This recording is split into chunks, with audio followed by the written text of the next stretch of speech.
On the eve of the fourth anniversary of Russia's large-scale invasion of Ukraine, the European Union has become effectively paralyzed by two back-to-back Hungarian vetoes.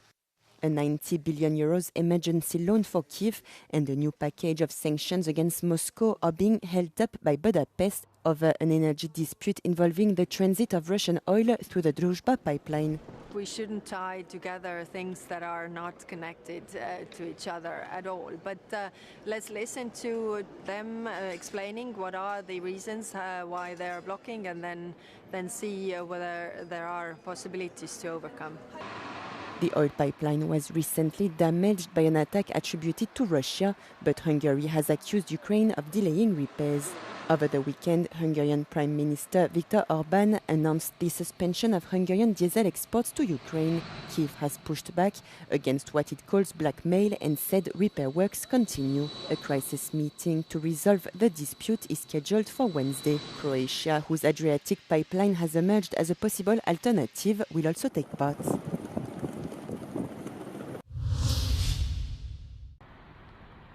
The European Commission has called on Washington to honor its commitments and provide full clarity following a US Supreme Court ruling that struck down some of President Trump's most sweeping tariffs.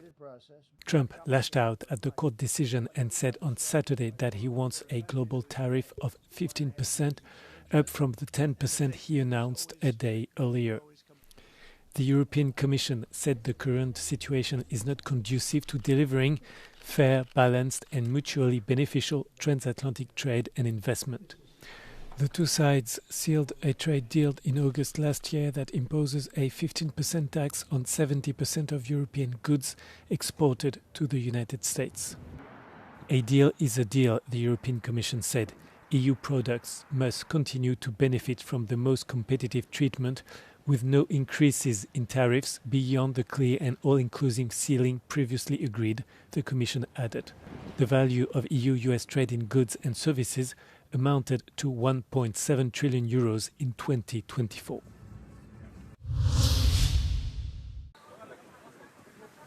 Violence erupted across Mexico on Sunday after security forces killed El Mencho, notorious leader of the powerful Jalisco New Generation cartel.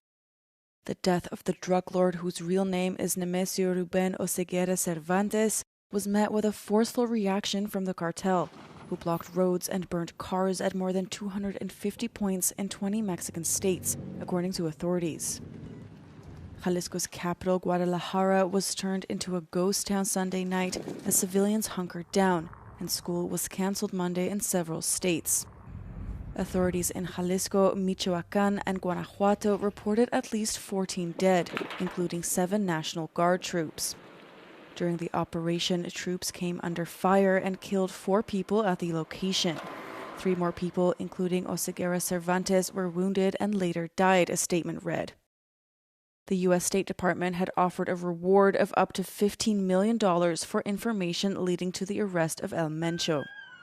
The Jalisco New Generation cartel is one of the most powerful and fastest-growing criminal organizations in Mexico and began operating around 2009. In February 2025, the Trump administration designated the cartel as a foreign terrorist organization.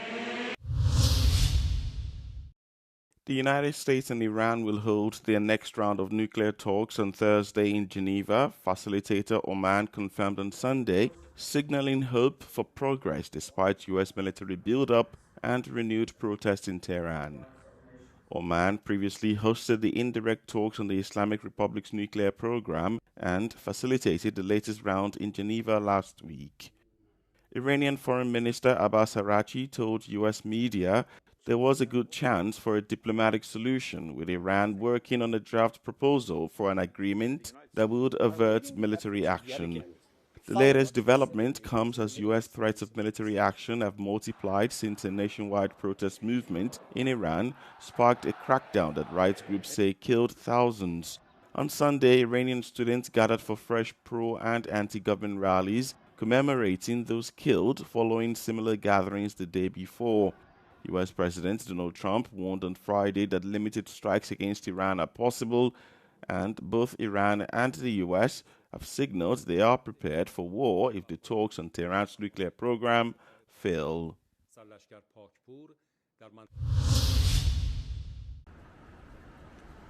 Vacant commercial premises on St. Petersburg's main street, Nevsky Prospect, are one sign of growing problems in the Russian economy as the war against Ukraine enters its fourth year. Against a backdrop of budget deficits and declining oil revenues, the Kremlin has turned to consumers and small businesses for funds. At the same time, the ban on social media and messaging apps deprives private businesses of cheap advertising and simple ways to attract customers. Мне страшно за завтрашний день. Таких эмоций, честно говоря, мы никогда не испытывали. Это связано не только с низкой посещаемостью, да, потерей платежеспособности у населения, не только налоговая реформа. Нас лишили способа связи даже с клиентами. According to estimates by the Association of Beauty Industry Enterprises, about 10% of companies in the St. Petersburg market have closed, and another 10% sold their businesses in December and January. Бизнес от перехода на новые системы налогообложения ни в коем случае не должен пострадать. Обещаю вам, что этот вопрос, безусловно, будет перед правительством поставлен.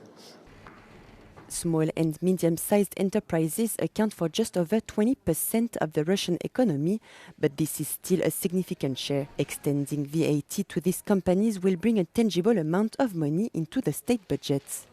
President Putin has said is that when the economy returns to normal or when the budget returns to normal, then they will look to reduce the VAT rate back to 20%, but there appears to be no discussion about returning to the situation where small businesses did not have to deal with VAT. I think that's now a permanent change, whatever the rate. Small and medium-sized enterprises have been under pressure since 2014, when Russia faced sanctions for its illegal annexation of the Crimean Peninsula, and the government directed most of its support to large companies. One battle after another took 6 top prizes at the British Academy Film Awards on Sunday.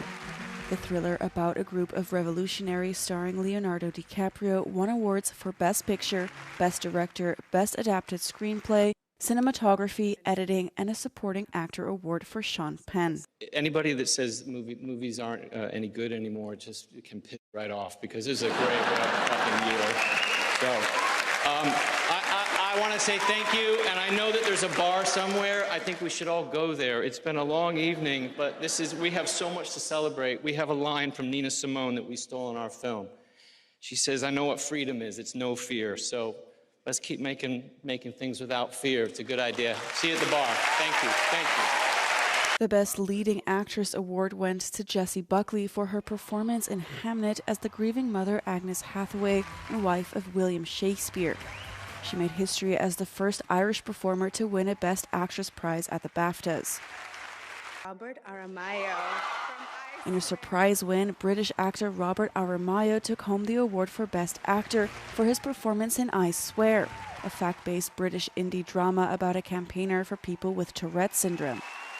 He called the victory over major contenders Ethan Hawke, Michael B. Jordan, Leonardo DiCaprio, and Timothée Chalamet. I absolutely can't believe this. I can't believe that I'm looking at people like you and I'm in the same category of you. Never mind that I'm stood here.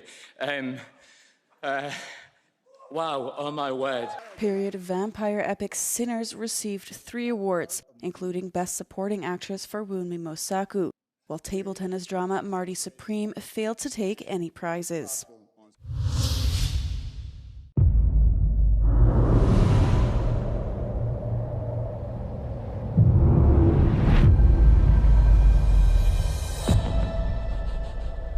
When I sit down to write a book, I write it because there is some lie that I want to expose. Again, how many fingers? My starting point is always a feeling of injustice. The very concept of objective truth is fading out of this world. I'm going to set down what I dare not say aloud to anyone. this prospect frightens me much more than bombs. Democracy, freedom, justice have each of them several different meanings, which cannot be reconciled with one another. It's about cinema. Cinema is about emotion.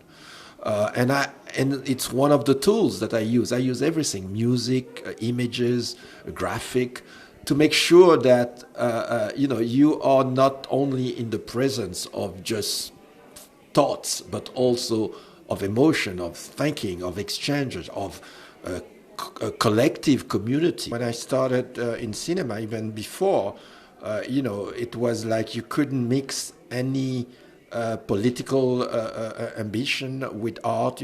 Art was supposed to be something special, something pure. The same thing with entertainment. Everything became entertainment. Even news became entertainment. So, but I never believed that it's not because it's entertainment that you can't put, more weight in terms of the content. And you will find a form to make it, cinema in my case. And I always believed that for me, filmmaking is a political,